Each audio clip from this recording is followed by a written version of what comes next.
Aabot sa humigit 5,000 pamilya na pawang nagmula sa mga coastal barangay ng Puerto Princesa ang pangunahing magiging benepisyaryo ng pambansang pabahay para sa mga Pilipino program. Kabilang na dito ang humigit sa 600 pamilya na biktima ng sunog mula sa Barangay Bagong Pag-asa at Barangay Pagkakaisa. Relocating the 5,200 coastal dweller families requires a substantial budget which is beyond the means of the city government at this point in time. Fortunately, napakaswerte natin. SHFC has stepped in, offering full financing for the development of this 20-hectare city government land here in Barangay Irawan.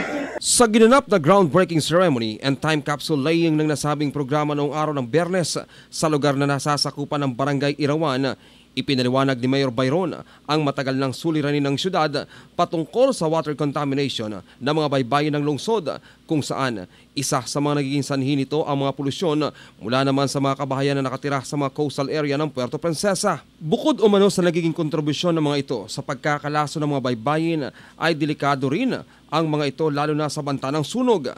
Bagay na hindi nagkamali ang alkalde. Ito'y matapos mangyari isang napakalawak na sunog sa Barangay Pagkakaisa at Barangay Bagong Pag-asa pasado alas 2 ng madaling araw noong ika-7 ng Pebrero. Noong po February 7, mga bandang alas 2:18 ng madaling araw, may malaking sunog na naganap sa Barangay Pagkakaisa at Barangay Bagong Silang na nakaapekto ng 682 families with a total of 2,499 individuals. Mabuti na lang walang nasaktan malukha at walang gasolina. Kaya't ganun na lamang ang pasasalamat ng alkalde sa programang pabahay na ito ni Pangulong Bongbong Marcos na napakalaking tulong para sa suliranin ng Puerto Princesa na mabigyang relokasyon ang mga residente na nakatira sa mga coastal area ng syudad. Maraming 1 million times. Maraming salamat sa SHFC for funding this base-saving and life-saving project.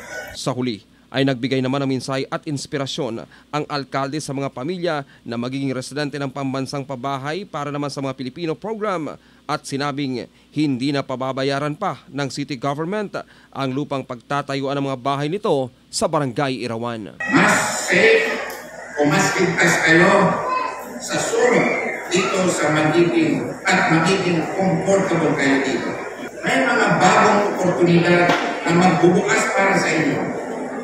Dahil may mga 20,000 to 25,000 katao na bubuo ng 5,400 families ang titira dito sa 20 hectare lot na ito. Upang maging abot kaya ang mga units na itatayo ng SHFC, hindi pababayaran ng pamahalang lungsod ang lote na kung saan ay nakapilihan. MacArthur Asotilia, Basta Radio, ibandera mo.